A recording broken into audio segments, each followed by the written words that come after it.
Good evening. I'd like to call to order the City Council meeting of Monday, August 20th, 2018. Please join me in the Pledge of Allegiance. I pledge allegiance to the flag of the United States of America and to the republic for which it stands, one nation, under God, indivisible, with liberty and justice for all. Roll call, please. Okay. Albertson, absent. Bueller. Here. Danforth. Here. Lallam. Here. Manti. Here. Roby. Here. Solem. Here. Thorson. Here. Vilhauer. Here. Y. Present. Thank you. Okay, last week we did not have a quorum at our first budget meeting, and the council and I have gotten some questions about that.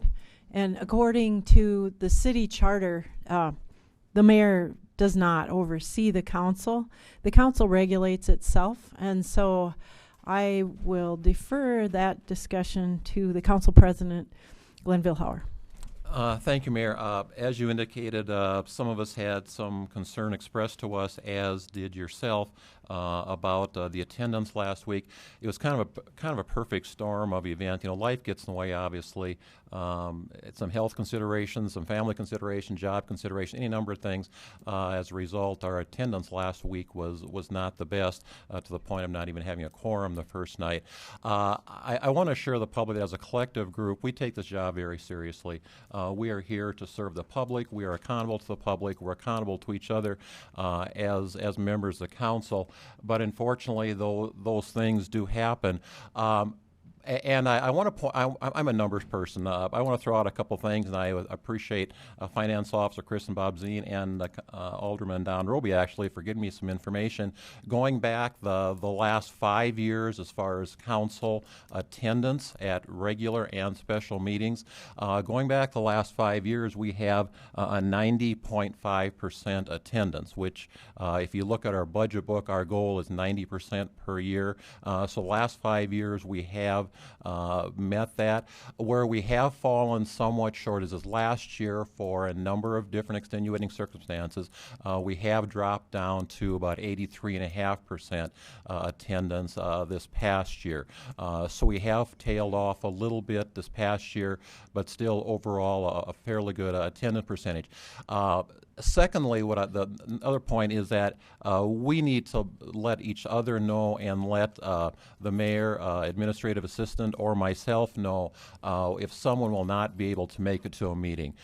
There's no excuse for not reaching out and telling someone that you will not be able to make a meeting, because if we aren't going to have a quorum, we need to look at rescheduling, and we need to know that ahead of time. So I'm just telling my colleagues up here that if that is the situation, reach out to the mayor, myself as council president, or Jana Mills as the mayor's administrative assistant, to let it be known ahead of time that we will not be able to make a meeting. So I just want to address those comments or the concerns that were expressed out there, and assure people that we do take our job very seriously. Last week was just an unfortunate set of circumstances that caused the numbers to dip somewhat. Thank you, Glenn. All right, the first item on the agenda is approval of the consent agenda. Is there a motion and second? Moved by Councilman Bueller and second by Councilman Roby. Any discussion? All those in favor signify by saying aye. Aye. Those opposed signify by saying nay. Motion carries. Item 2 is public comment, and this is the time allotted for people who would just like to speak about any topic, not necessarily anything on the agenda. Don't see any takers, so we'll move to item 3, approval of the agenda. And I would like to pull item 14 and item 23. Given that, is there a motion second for approval of the agenda as modified? Second. Moved by Councilman Vilhauer, second by Councilman Lallam. Any discussion? All those in favor signify by saying aye. Aye. Those opposed signify by saying nay. Motion carries. Item number 4 is resolution number 18-23, annexing Mansell Edition to the municipality of Watertown, County of Coddington, South Dakota. So look for a motion and second for approval, and then we'll have some discussion.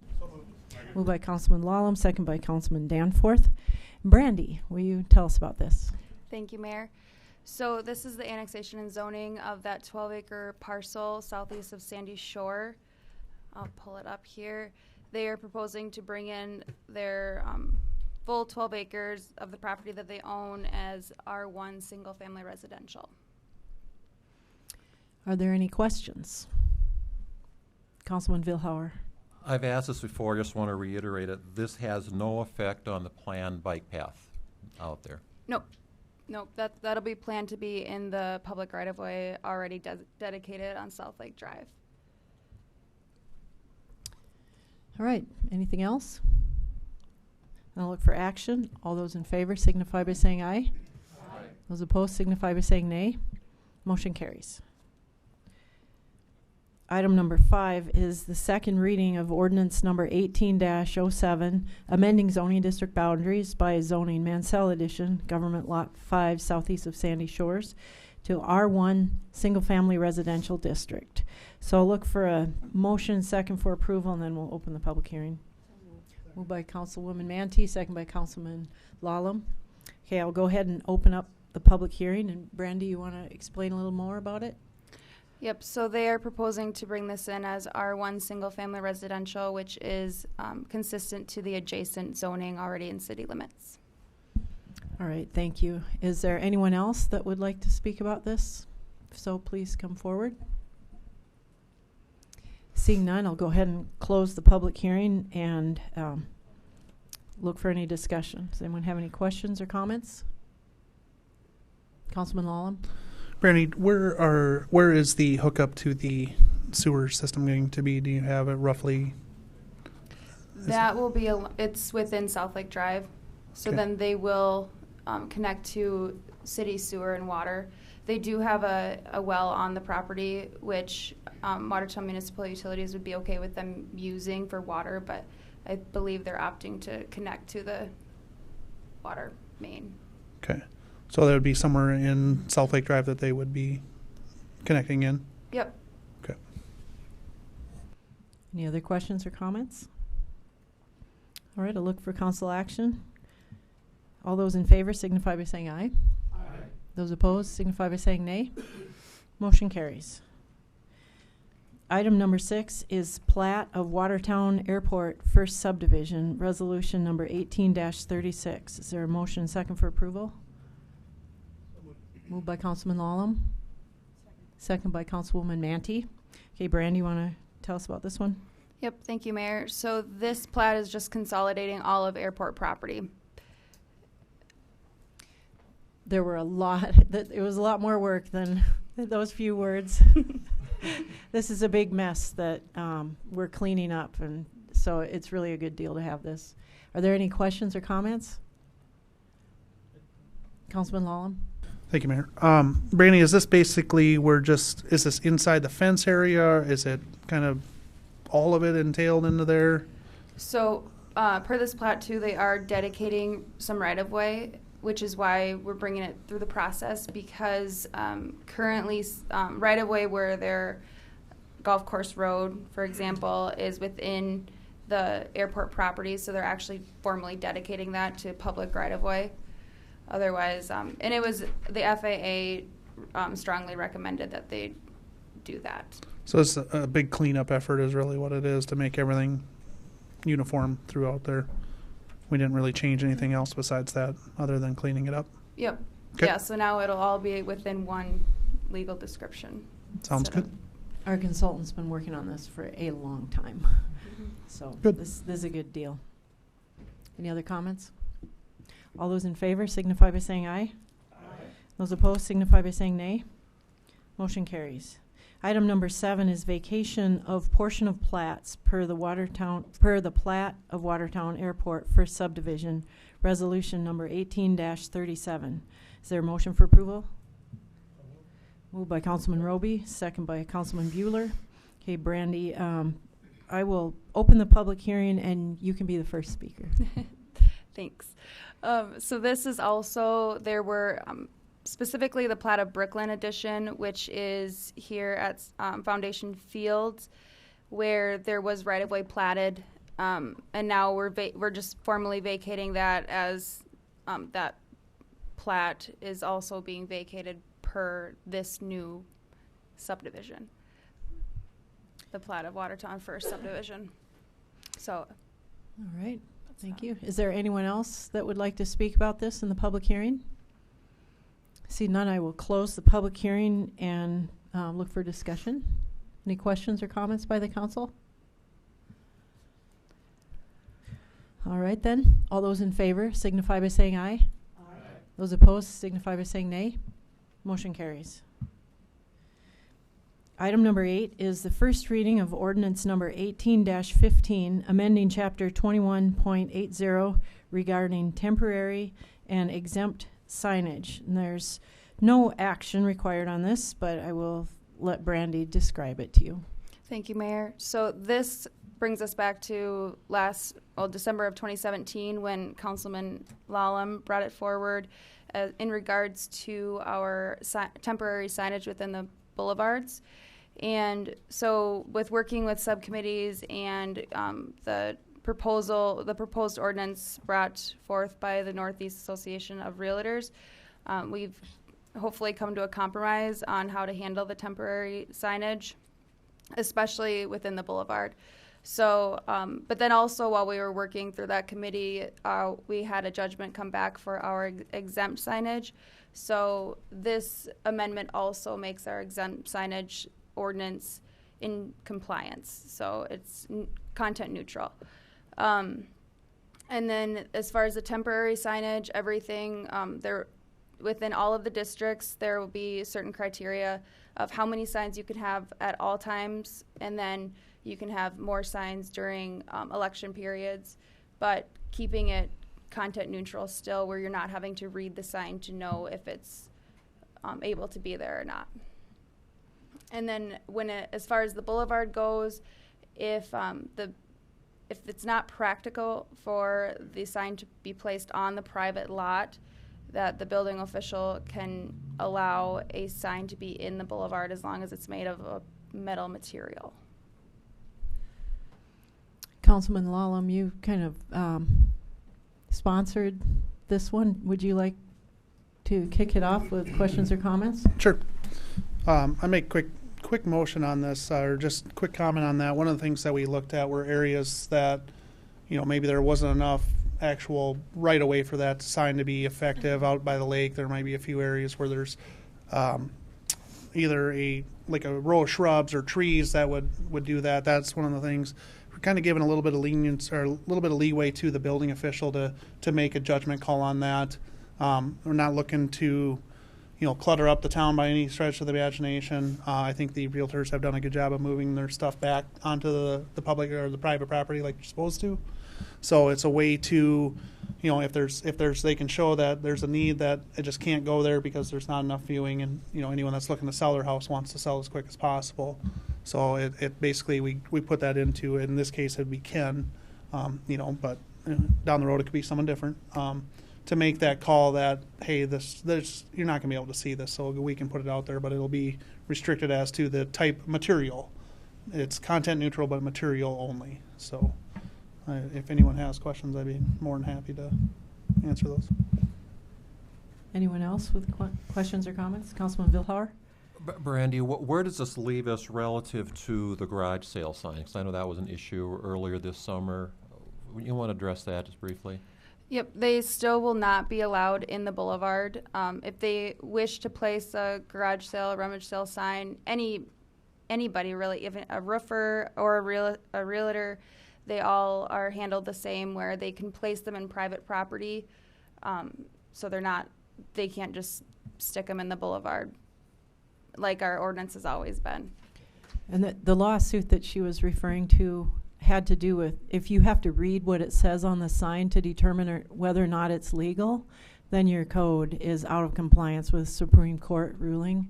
So we should be able to look at a sign only from the size and placement of it, not what it says on it. Otherwise, we're being discriminatory. So it doesn't matter what the sign says or whose sign it is. These are regulations for all signs. I think it was a good compromise too. Any other You could be. questions or comments? Councilman Lallam? One of the questions people have asked is about material of the signs, that we have dictated that it needs to be of metal design. So whether that is, metal frame, metal sign, it doesn't matter what's on the sign, but typically the realtor signs are a metal frame, metal design, but any of the other ones could do a metal frame, metal sign. So if you have a business that, a self business or a home-based business, you could do those as well. We're not dictating any of that. We're content neutral in all of it, so. Right. Correct? Yep. Is that just for the public property side? Yep. Yeah. So if they're in the private property, I mean, just so they are made of a material that withstands outdoor elements. But specifically then, if you were going to place a sign in the boulevard, it has to be made of a metal or polymetal material is what the language in the ordinance says. And that's just to withstand snow removal and, to be safe in the public boulevard. Okay. Anything else? All right, thank you, Brandy. We'll move on. Item number 9 is the first reading of ordinance number 18-16, amending section 21.0201 regarding membership requirements of the Plan Commission. And I will defer to Brandy. You want to take this one? Yeah, Okay. I can take it. Matt and I came to that conclusion that I would just keep talking. Okay. So this ordinance amendment is allowing one Plan Commission member to live within the joint jurisdiction area. And then also we are adding in that there will be 2 alternates for the Plan Commission that is consistent with what the BOA Board of Adjustment allows. All right, any questions? Councilman Roby? What drove the change? Well, actually, a Plan Commission member was thinking about moving outside of city limits, and then so it kind of sparked the conversation of if it would better suit the community to allow for somebody within the joint jurisdiction board or area to be on the Plan Commission for the city as what we do for the joint jurisdiction in the county. Other communities actually require at least one member to be in the joint jurisdiction area or allow it. And so we're allowing it. We're not requiring it. Right. Thank you. Councilman Vilhauer? Brandy or Mayor, I do have one question. Suppose that I know there's one person that this applies to or potentially will apply to in the near future. What happens if a second, is it first come, first serve that gets granted this? In other words, if the second person wants to move out, they're out of luck, then they'll have to get off the Planning Commission? I would think so. Yeah, that it would be the slot would be full. Yeah. I mean, I don't, Matt? Yeah, they're just up to 1 slot would be available for somebody living outside the city limits, up to 3 miles. So there could not be 2. Good question, though. Any other questions? All right. Item number 10 is vacation of utility easements in Block 5 of Valley View Edition, resolution number 18-38. Look for a motion and second. Moved by Councilman Lallam, second by Councilwoman Manti. I will open the public hearing and ask Brandy to explain this. Thank you, Mayor.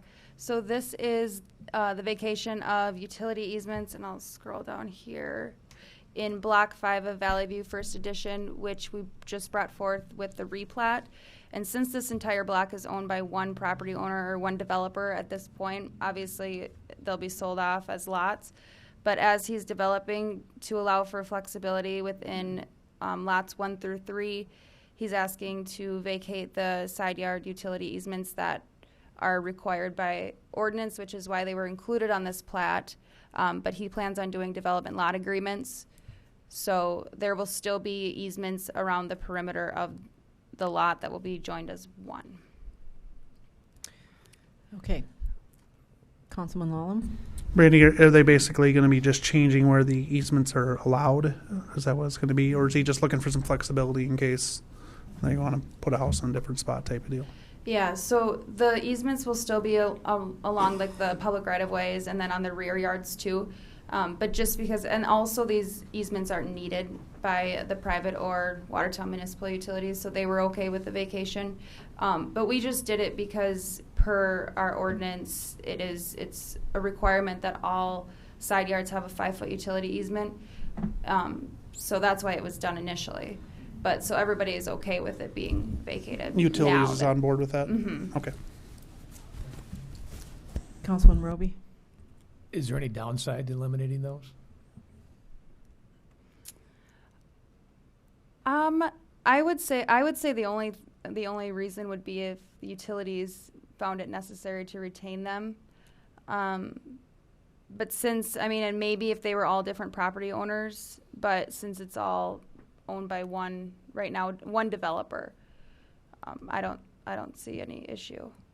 Yeah, the downside would be in the future if this, 50 or 100 years from now, these houses that are being built are torn down and there's a need for it in the future. But 2 of the lots have easements on 3 sides, and the other one has easements on 2 sides, so it shouldn't be a problem. Yep. Is there anyone else that would like to come forward and speak about this in the public hearing? See none, I will close the public hearing. Is there any more council discussion? All right, I'll look for action. All those in favor signify by saying aye. Aye. Those opposed signify by saying nay. Motion carries. Item number 11 is the plat of Stencil First Edition, resolution number 18-39. Look for a motion and second for approval. Moved by Councilman Billhauer, second by Councilman Lallam. And is there any? I'll let Brandy describe it first. Thank you, Mayor. So this is the plat of Stencil First Edition, which we have just approved the rezone for this parcel. It's zoned R3, which is multifamily residential. The plat creates 2 conforming lots to this district. We have a private road included to provide access to Lot 2. And then there's also an extension of the fire ingress and egress easement from Willow Creek Village Edition, which will connect down to the ingress and egress easement, which is their parking lot for, which will be a paved area for this plat. So along with this plat, then we do have the development agreement, which spells out our infrastructure improvements per our ordinance, and then as well as the private road agreement for maintenance of that Stencil Avenue South that will be dedicated per this plat. Or it'll be platted as a private road. And the Plan Commission had numerous requirements that were met Right. by the developer. So, Yep. any questions or comments? Councilman Billhauer? Just a question, going forward for those that might be following this or tuning into this. Okay, what steps all take place going forward now? There's a building permit. What can you kind of fill us in? What else will happen now behind the scenes relative to this, assuming that we pass it tonight? Yep. So then I believe that their intention is to first develop Lot 1. So they would bring either if they want to break ground sooner, they would bring their grading plan to the engineering department and they would approve that. And then when they come for the building permit, that's when the building official and the city engineer and the fire marshal will all look into that and make sure that all the ordinances are complied with and met, and then that's when the building permit would be issued. Okay, I should point out that we did receive a letter of the city council members, and I all received email message from Gloria Young about this, thinking that this was, they had some issues with the development itself, which we aren't considering right now. Right now we're considering the plat, not the building that is intended to go on this. But I think it's fair to say, she, in her message, pointed out that a commercial business was set back several times because it did not meet the city's vision of beauty. And again, we're not considering a building permit tonight, and this development is in the same overlay zone and is subject to all of the exact same requirements that commercial business had. And this permit will be entitled for approval if it meets all of the requirements. And the commercial business challenged the ordinance requirements, and that's why there were setbacks. They weren't wanting to build in compliance with the ordinance, and so that did slow that development down. But if a developer comes forward with a proposal that complies with all of the city's requirements, it's entitled to approval. And so there will be approval as long as it meets the requirements. And the vision of beauty that she's referring to is our overlay district, and those requirements apply here as well. So it's all the same requirements. Everyone's held to the same standard. Any other comments, Councilman Danforth? I know one of the big concerns has been traffic, probably the number one concern that I interpret from the communications that I've received, as well as all the participants that were here a couple of weeks ago. A number of us have looked at the development area north of this, which would be probably about 2-3 blocks north of it, on the west side of 19th Street, where the Westminster apartments are as you go back into there. Very similar type of development from the standpoint it's a single access road in and out. And that area today has more units in it than this one's proposed to have. And there's actually more being constructed now. I think there's 156 individual apartment units there. And I think it's 12, Adam? 12 being built. And again, it's a larger land area, but that doesn't help or not help with the traffic congestion on 19th. And personally, I can't speak from the police standpoint, but just my personal observation, because I go by that so many times a day, I've never seen a problem there. Morning, noon, night, I just have never seen a congestion problem.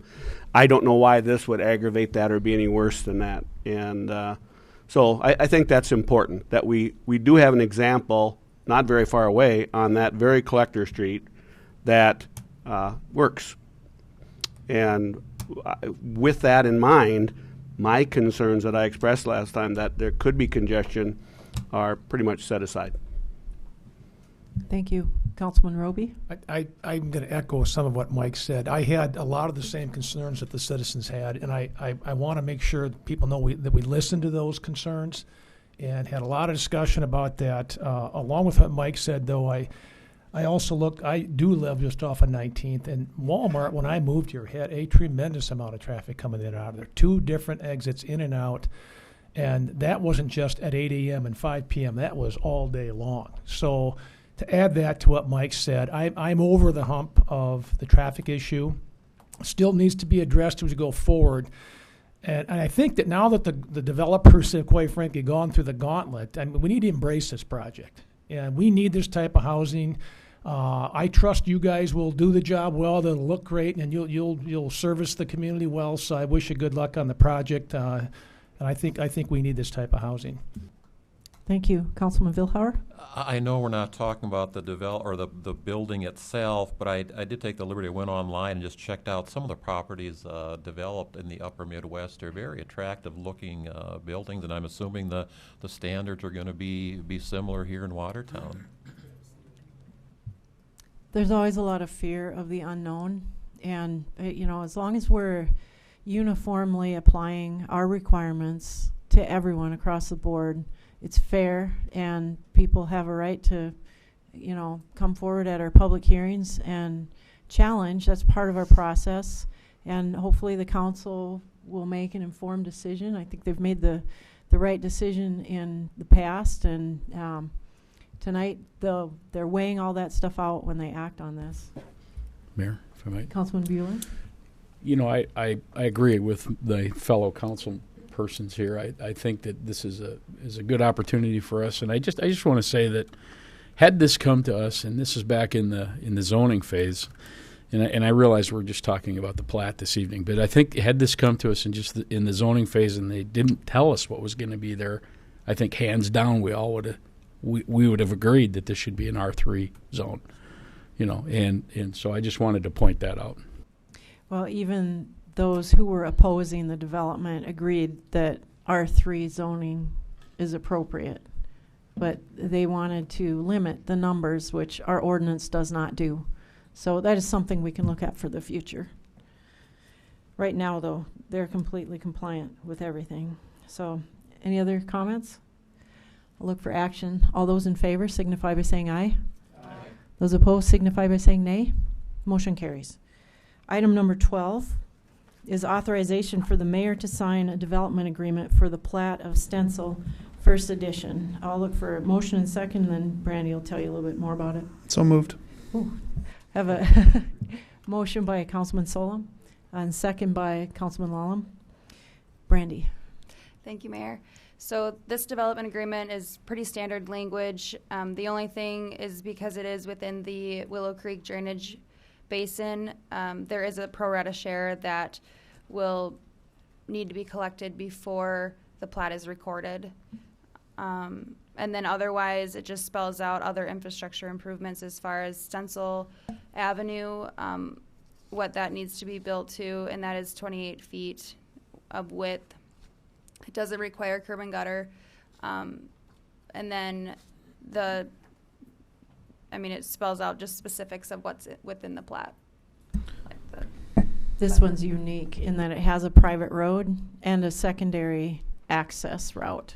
And the private road is a requirement with this plat to be constructed within the next 2 years, correct? Yep. And but the emergency secondary access route isn't necessarily a requirement unless it's warranted. But this development agreement spells out some of the requirements. If it is triggered as a requirement, if the council felt that it was necessary, then it's there to be utilized. Councilman Lallam? Brandy, does this have like a T intersection at it so that fire trucks and emergency personnel can get in and out? Is that included in that? Yes. That is. That was on the plat. That's on the plat. And then okay. the parking lot will be paved, and it all falls on the parking lot, right, Brandy? Yep. And what are the requirements for that secondary access point? Just that it remain unobstructed, and then that's where the mayor had alluded to that it won't be improved at this point unless it's seen as warranted. Okay, so the secondary access route is not a foregone conclusion that they would have to build that. But what it says is if the future development within the property is determined by the city council, not by a staff member, has to be by you, to necessitate construction of a secondary emergency access route to 2nd Avenue South, then it should be designed in compliance with emergency access route specifications. So it isn't necessarily a requirement. Let's say they build their first building and it becomes a dangerous situation, and they've had several situations where snowstorms blocked the road or whatever, and now they want a second building permit. Then that could be a point at which the council could require that emergency access route be installed at that time as a condition of building permit. But it isn't necessarily going to be the case if this first phase gets built and there's no problems, we don't anticipate a need for it. It could just lie there dormant forever. But those easements are in place in perpetuity until they're vacated by, we have a specific way to vacate them if they ever wanted to.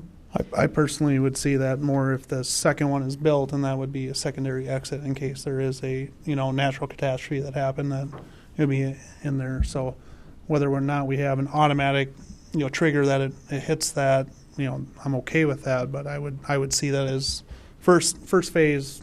Yeah, I'm okay with the one. Second phase goes in. I just see it as another way that we can protect the people that are in there in the second phase of it and the people that are around them. In case fire would move or something along those lines. So right. I guess that's where I would see it as a potential area of concern. So and the developer was very cooperative and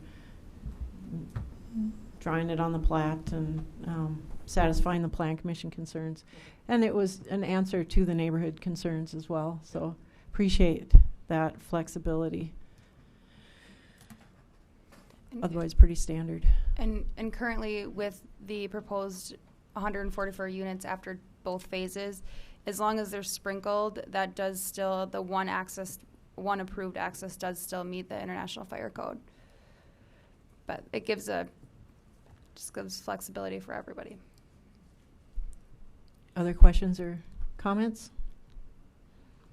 All right, I'll look for action. All those in favor signify by saying aye. Aye. Those opposed signify by saying nay. Motion carries. Item 13 is authorization for the mayor to sign a private road agreement for the plat of Stencil First Edition. And I'll look for a motion second for approval. So Moved by Councilman Bueller, second by Councilwoman Manti. Brandy already talked about this a little bit. You want to remind them? Yeah, thank you, Mayor. So this is the private road agreement for Stencil Avenue South, which here, as I'm pointing out, that is shown on the plat. And this agreement basically protects the interest of Lot 2, being that is their access onto 19th Street through Lot 1. And I believe the developer plans on developing both properties, but in the case that, say, they would sell Lot 2, that their needs and access would be protected and recorded with this plat. All right, thank you. Any questions or comments? All right, seeing none, I'll look for action. All those in favor signify by saying aye. Aye. Those opposed signify by saying nay. Motion carries.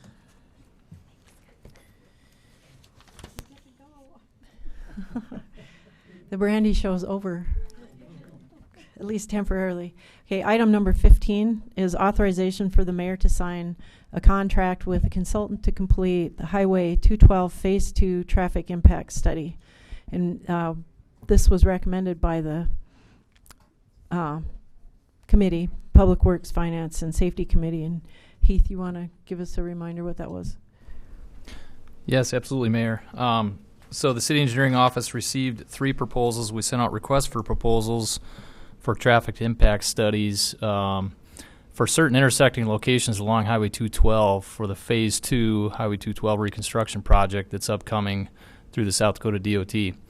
And of course, the city has interest in a few particular intersecting roads with Highway 212 that we wanted to give further exploration to as far as potential realignments and things of that nature, a potential relocation of a traffic signal, and some other details like that.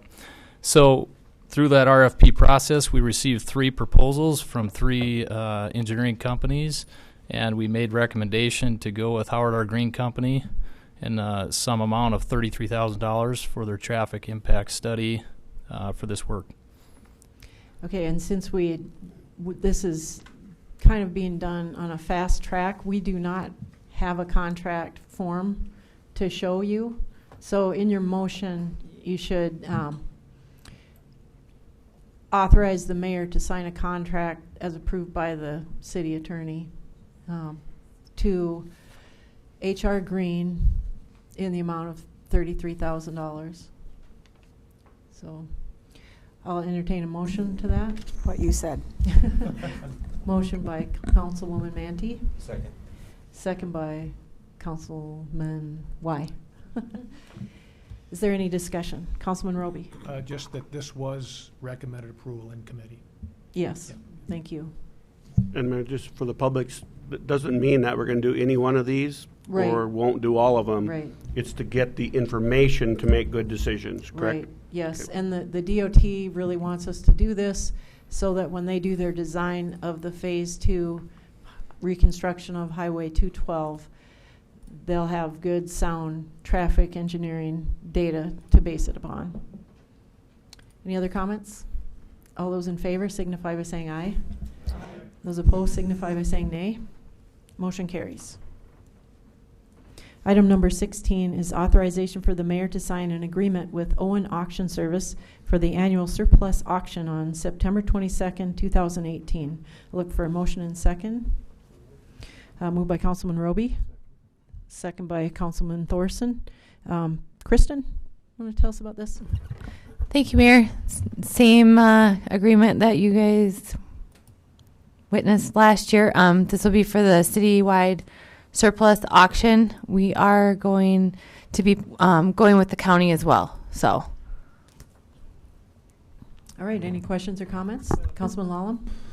Is this on the city's website, the county's website? How are they going to be advertising this? It's kind of both ways. Sorry. It's kind of both ways. The county will be advertising. We'll be putting up flyers. They put together a kind of a Bill of sale. Yeah, one of those that has all the big. Yeah. There you go. They put that together, and so there's kind of multiple ways that it's advertised.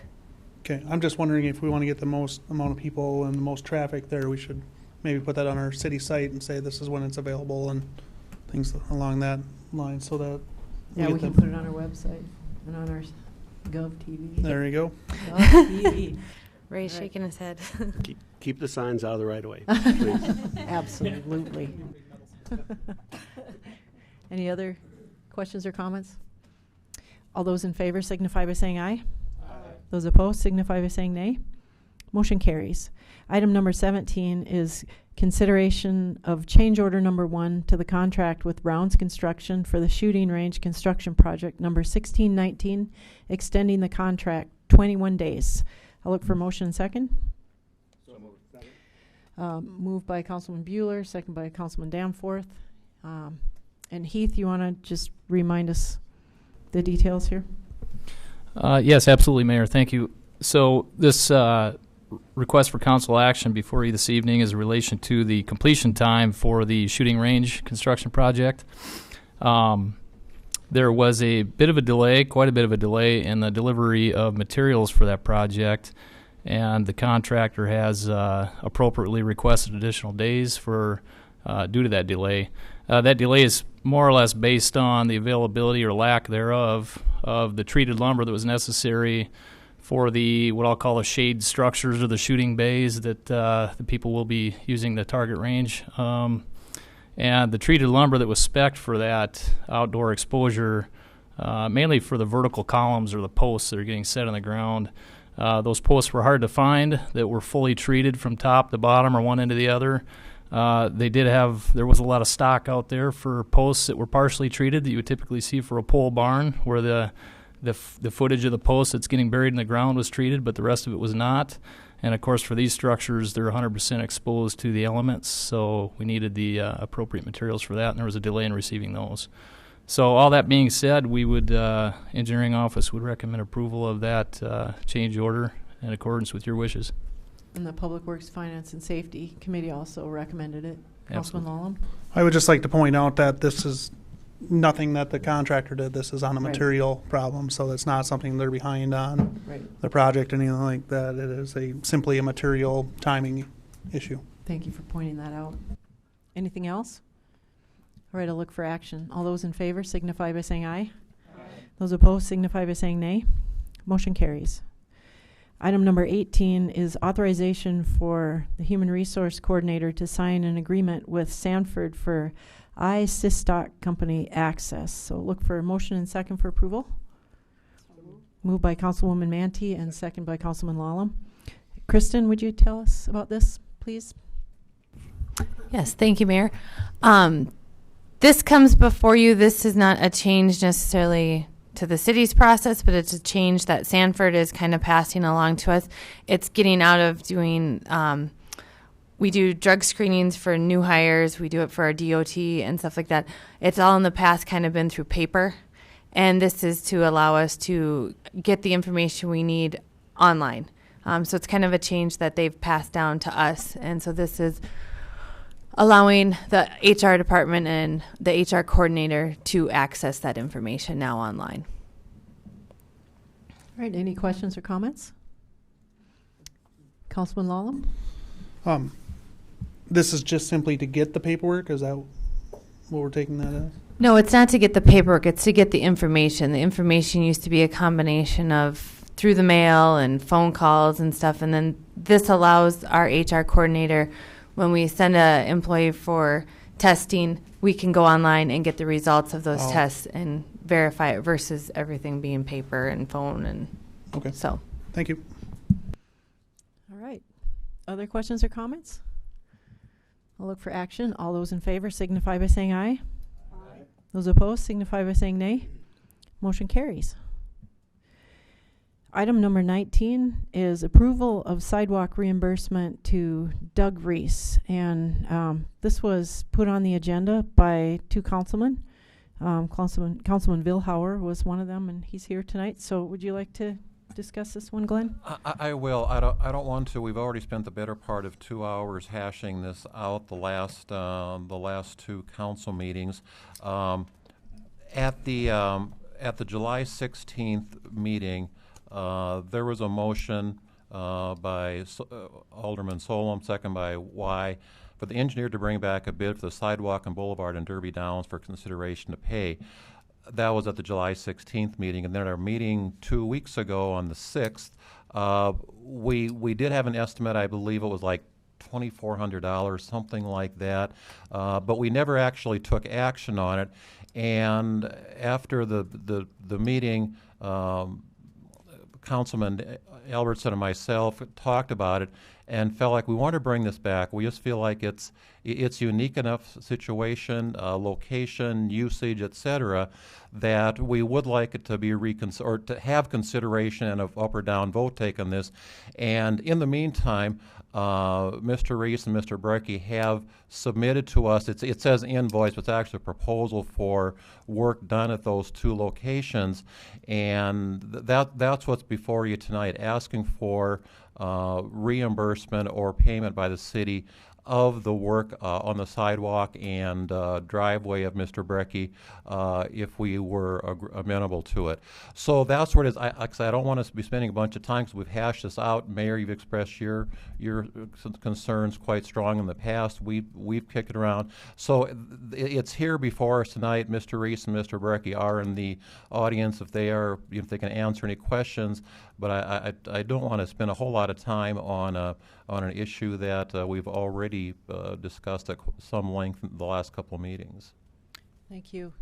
I'd like to point out that Mr. Reese would be entitled to $224 automatically without having to come to the council, just through our standard process of sidewalk reimbursement program. He's eligible to participate in that if he chooses.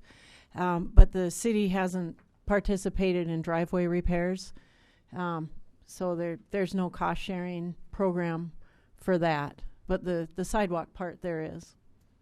Councilman Danforth? I'd like to understand. I guess I didn't. I haven't heard the question asked or answered as to what I believe it was prompted by a letter, I believe, that required some fix. Is that correct? No.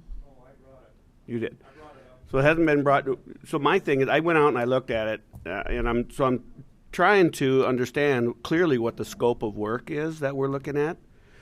I know that Doug had mentioned the quality of the workmanship on that sidewalk section, and I don't disagree that it looks bad, but it's really only the eastward 5-6 feet that's in fact broke.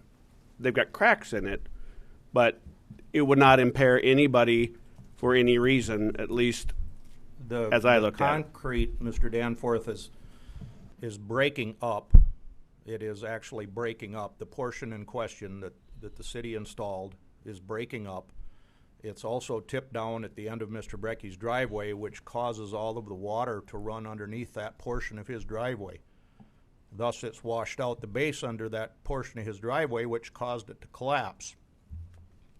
Okay, now I don't want to argue the point, but No. If this were me and I had an obligation to replace this sidewalk, I would replace that eastern 5 or 6 feet that is actually downward. I wouldn't spend my money.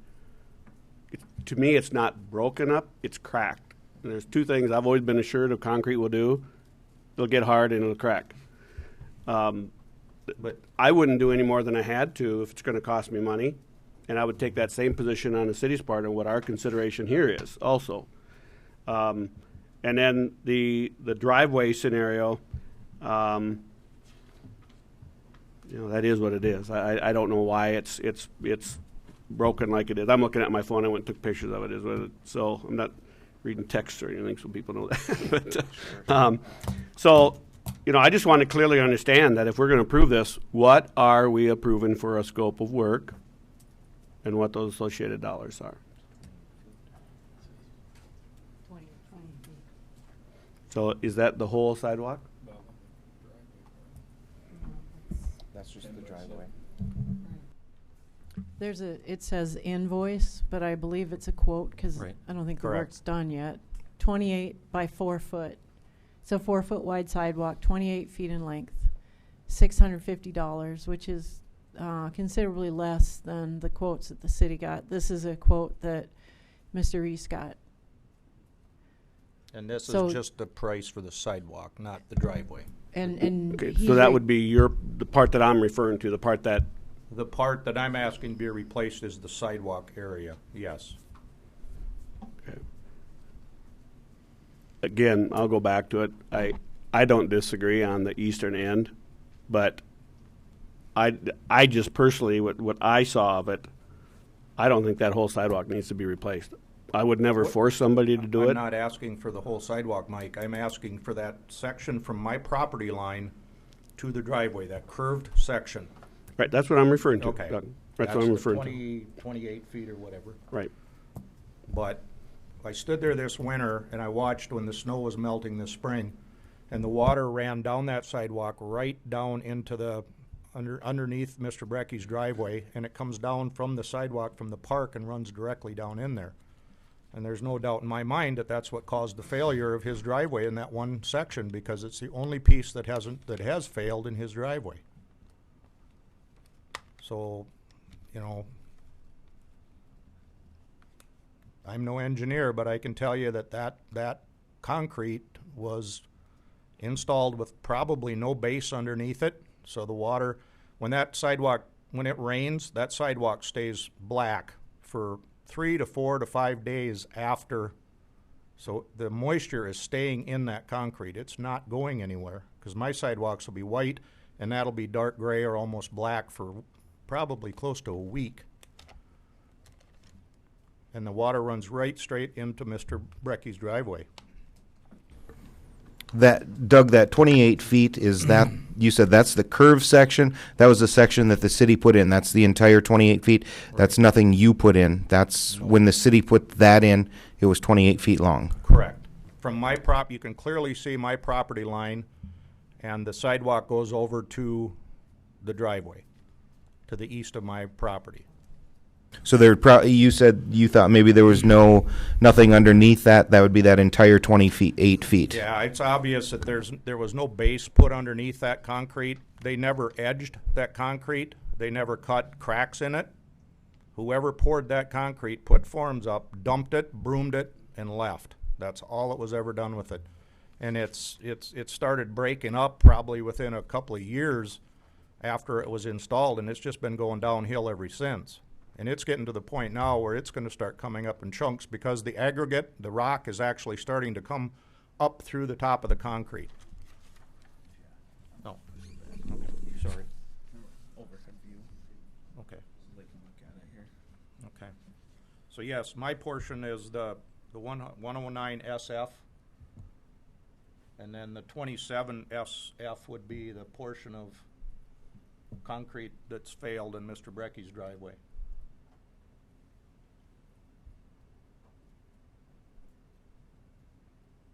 Councilman Vilhauer? Actually, can we get a motion on the table?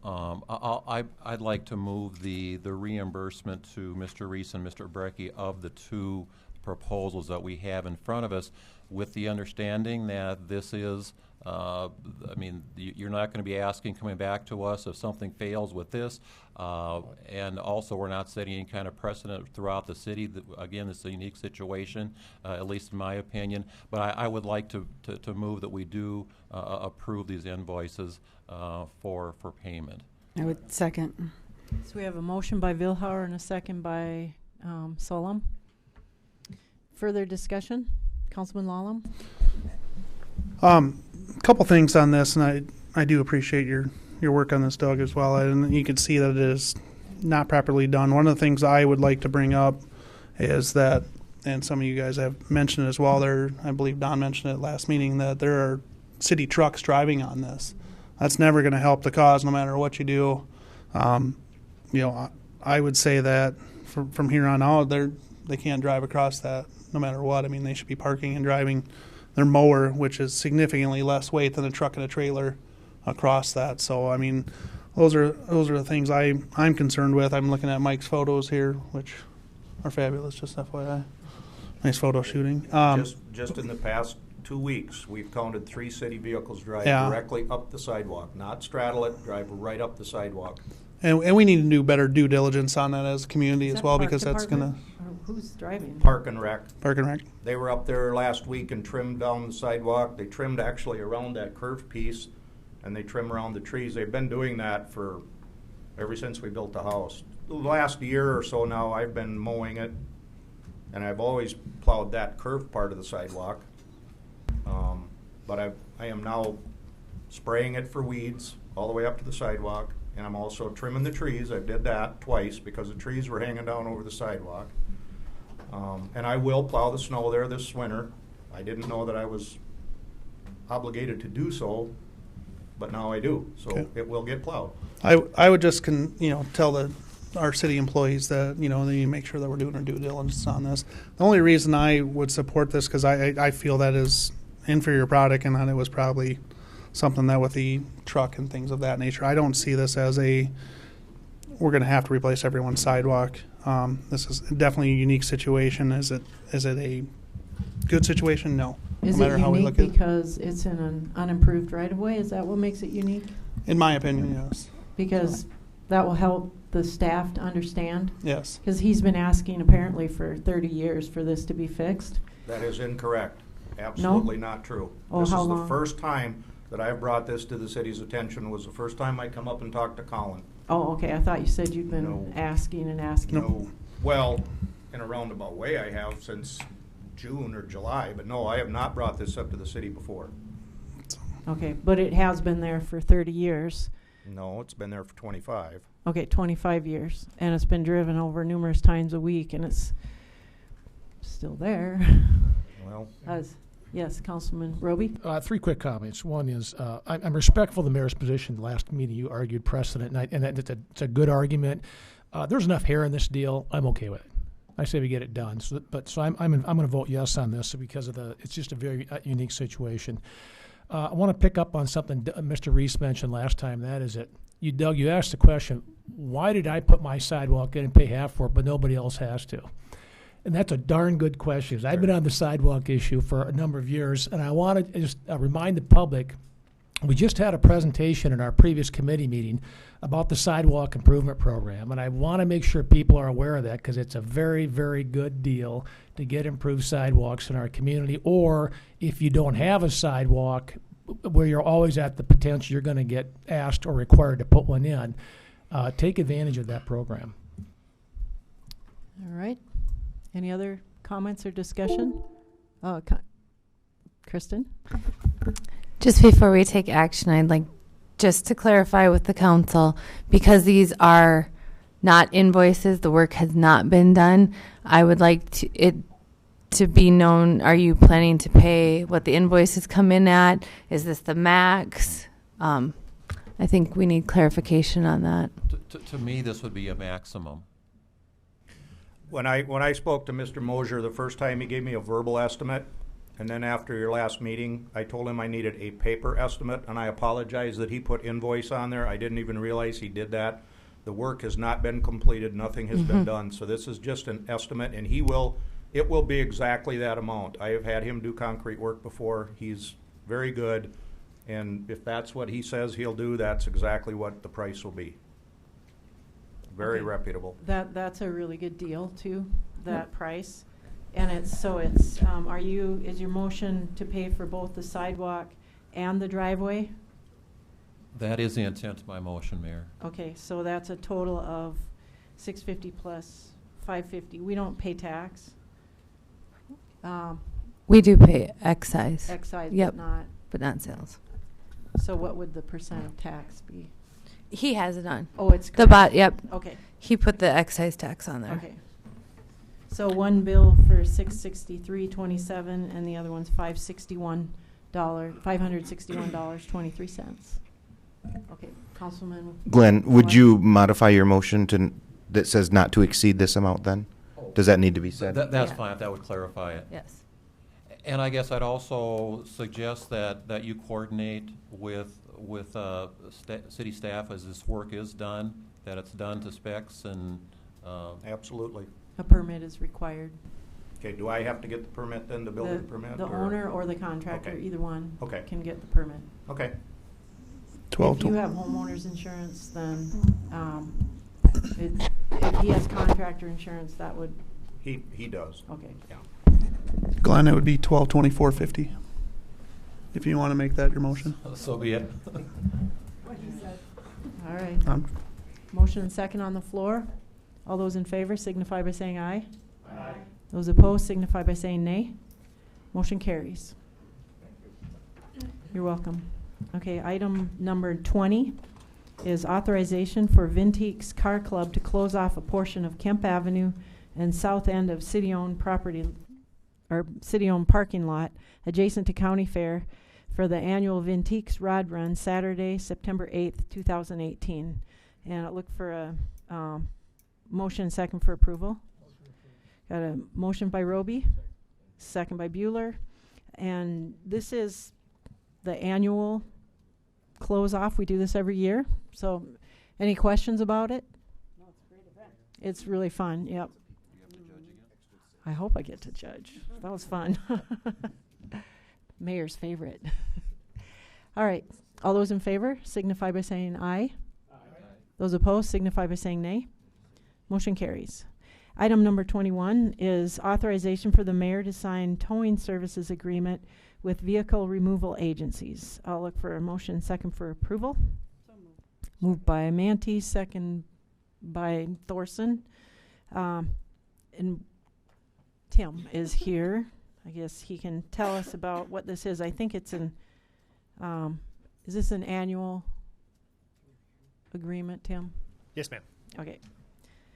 Let Officer Toomey explain. Oh, it's not annual. It's every 3 years. Every 3 years. Every 3 years, Okay. yeah. Every 3 years. Repeating. Or Yes, this is going to expire in September, so we're just looking to get our annual contract for our tow services. Annual, every 3 years, not annual. Yeah. We've established that, right? Triannual. Triannual. Okay. Councilwoman. Could you just give a quick up down on how this works? I know not a lot of people do know how you use this, and Sure. So we have 7 different tow companies from around the town that participate in a rotational basis. We have a on-call, so anytime we have an accident or maybe a DUI arrest or anything like that, and we need to tow a vehicle. If the person doesn't have a request for their own tow service, we use the on-call service. Councilman Vilhauer. Tim, is this everybody in town that would be able to do this, or is it how? I guess that's a question. Is it everybody that could do this? No, not everybody is able to do that. There's some hoops they have to jump through. There's some criminal history background for the drivers, equipment requirements, those types of things. So it is an application process. Okay. Councilman White. Tim, I got a message from I think someone who's maybe on this list. They had some concerns. It was today during a meeting, so I didn't have a chance to call them back. Were those concerns addressed, or are you familiar with what I'm talking about? I am. I'm Performance. Andy Wicks have several concerns. He sent us an email requesting some information on that. That's just one of 7 that have a problem with the contract. The contract is what it is. It's a lot of work has been put into that contract, including the city attorney has reviewed it. At this point, we're not willing to delay it at all because it's going to expire in September. So although I appreciate Mr. Wicks' comments and we'll look into that further, it's just not the appropriate time. Is there any, major changes to this 3-year contract that as to previous years, or that? No. Okay. No changes, really? Just some grammatical errors and things like that, a little cleanup. Yep. Councilman Lawlin. Tim, is G still in business? Is who? Is it Cy and Mike's?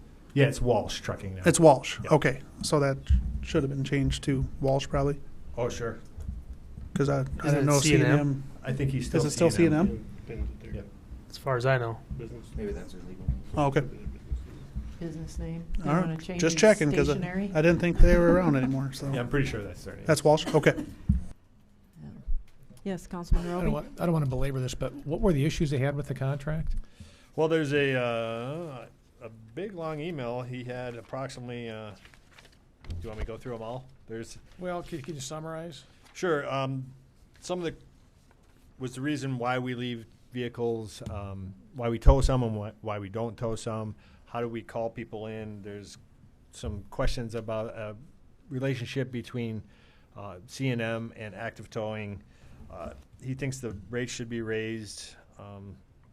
There's a whole list of stuff, storage rates, when, I mean, I could go on and on and on, but again, this is one person out of the 7 that are towing. It's a voluntary application.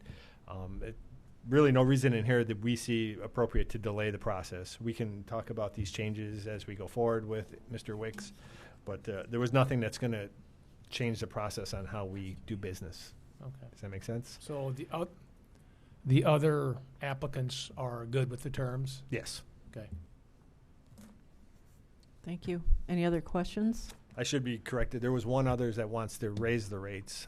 Just so you know, our rates are about $125 per tow, which is higher than what Sioux Falls charges. They charge $110 per tow, so we're pretty high as comparison. Pardon me? For reimbursing the company. Right. Correct. So we're higher than Sioux Falls. All right. That bring one more question. So is the tow company paid from the city for a tow, or are they paid from the vehicle owner? The vehicle owner typically. On a rare occasion, if we seize a car for maybe a drug offense where it's going to go into asset forfeiture, then it would go through the police department or the city. But typically, they tow the vehicle, they work it out with the owner when the owner goes to pick up the vehicle. All right. Any other questions? All those in favor signify by saying aye. Aye. Those opposed signify by saying nay. Motion carries. Thank you. Thank you. Item number 22 is authorization for the mayor to sign an agreement for truancy officer services at the Watertown School District for the 2018-2019 school year. Is there a motion and second for approval? Moved by Councilman Lallam, second by Councilman Roby. And Officer Teamwee. Hi, thanks again. That's just a standard agreement that any school district has. It's their responsibility to appoint a truancy officer that gives them the same rights or the same powers as a deputy sheriff to go out and pick somebody up. In Watertown, we're fortunate where we have a large enough police department where we're deemed the school truancy officer. So it's just an agreement allowing us to pick up any truant children. Councilman Lallam.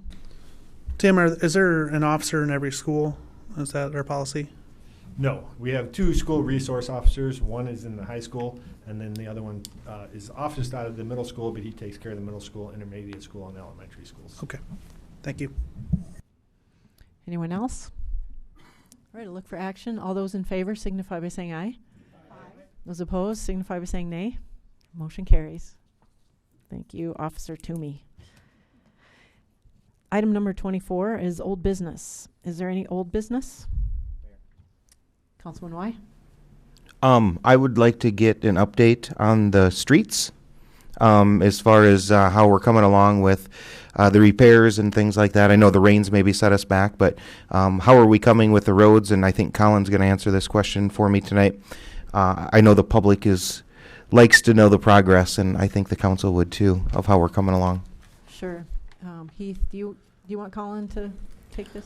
Yeah, absolutely, Mayor. I'll just open with a few comments. Starting to get my bearings on the current projects that are going on, and Colin's got, along with staff, have a lot more in-depth knowledge of their the phases they're in at the moment. But I know we're starting to see some more paving go down now recently, as of last week and into this week, and then in the coming weeks here, which is always a good sign to see those excavations close back out with pavement. But if Colin could address some of the specifics on each of the projects, I'd appreciate it. Thank you. Thank you. I'm just going to kind of run down our project list. I'm going to give a quick updates. If you have any questions, feel free just to jump in and let me know. Our first one is 26th Street, which is southwest of Walmart, not the 26th Street going north through Willow Creek Drive, or to Willow Creek Drive. That one is starting work. They've already started digging for sanitary sewer. They're going to move pretty quickly on that one. I'd say by the end of September that should be open and paved. 11th Avenue Southwest, this was an extensive project. They moved very fastly. Donica's the prime on that one. They are finishing up some base work. They dug a lot of base out of there. They put fabric back down in, and then a lot of base back. The soils in that area are not very good, as it's a notoriously wet area. So that one, they are planning on to pave in roughly 2 weeks, pending weather. Our sidewalks project, they're about a third done. They are a little bit behind schedule from their verbal timeline, but they're still well within their contract timeline. 3rd Avenue Southwest, which is by the softball fields. The concrete work was complete today. All concrete is now down. They have minor base work to do. Any soft spots will be dug out and replaced. There shouldn't be very many of those. And then paving, that will be in coordination with 11th Avenue, so in approximately 2 weeks. The alley project, both alleys are now paved. Today, they were supposed to open the south alley by IC School. Correct. Yes. And then the north one will be a few more days. We just did a cylinder test on those. It was still slightly under where we want the 28-day, but it's only been roughly 8 or 9 days. So they gain strength very fast, and it is ready to open. Our sanitary sewer replacement project, we have 3 of the 5 streets are done. The 2 looming ones are the ones by McDonald's and the one by Tokyo Grill, so 6th Street and 4th Street. Those we ran into significant issues. You guys have seen change order after change order on that. You'll still see a couple more coming down the pipeline, but we are getting very close on those to paving. We ran into some base issues as they were close to paving at one point, and now they're working those out, reworking the base a little bit to get the compaction that they need, and they should be paving soon. I'm guessing that's going to happen either right before 11th and 3rd or right after, so it's going to be in close time frame there. And that brings us to the milling too. They are planning to pave on Wednesday on South Lake Drive. I know they've kind of they're working very hard to get that done. That's been a long process. It's a long road. They did Golf Course Road. They've done a few other roads in that area. Now South Lake Drive's kind of the last stretch in that area. So, and those are the same crews working on our other streets too. So they're going to be really busy in the next 2 to 3 weeks getting some of these done. Colin, excuse me, you said Wednesday, that's what, like a 2-day project, and if they get to it? Yeah, it'll probably be longer than 2 days with the stretch of South Lake Drive that they are doing. Okay. I'm guessing it'd probably take, they'd probably work through Saturday, and I think they'd have a pretty good, or they'd be pretty close to being done with South Lake Drive. But that's all determined on weather, and if they don't get pulled off for any other thing. I know they're really worried about McDonald's in Tokyo being open as long as they have. They've gotten a lot more rain than we ever anticipated on there because it's been open longer. But they are working on that to get that paved. It's just the base work is really what it come down to. And like I said, we ran into the other issues. The chip sealing. So the 4th of September, they will be back in town, chip sealing. They will do 2nd Street Southeast right here by City Hall to 212. So that will be done on the 4th, and then on the 5th will be the Kemp conversion. They will come in, they will chip seal all of Kemp. We will make the conversion at that time to a two-way street. The landfill project is almost done. They're doing some minor pipe work that one of the change orders you saw, because just rerouting some of the pipe. So they should be done this week on that. And then 13th Avenue, which is an assessment project, will start very soon. AP and Sons is the contractor on that, and he's doing a lot of the groundwork on our other projects, including the sanitary sewer replacement. All right, any questions? Councilman Vilhauer? Colin, maybe I missed it, but on the overlay, 21st Street past the softball complex, will that be done in conjunction with South Lake Drive then? Yeah, and that's been a little bit delayed because when the city took over the property where the building burned down, the water service was never cut off, and the utilities informed us when we were almost ready to overlay it that needed to be terminated still, the service line there. And to get a contractor in, it's delayed because we don't want to overlay it and then dig it up. So we're waiting for a contractor to get in there to terminate the water service, and then we'll overlay it. So it's getting close. It's been delayed because we were unaware that the service was never terminated. Thank you, Colin. That was probably a lot of work to put together in a short notice, so I appreciate it. Thank you very much. I think he's living and breathing those projects. Could probably recite them in his sleep. Any other old business? Any new business? Any liaison member reports? We have no reason to go into executive session, so I'll look for a motion to adjourn. Moved by Councilman Wise, second by Lallam. All those in favor signify by saying aye. Those opposed signify by saying nay. We are adjourned.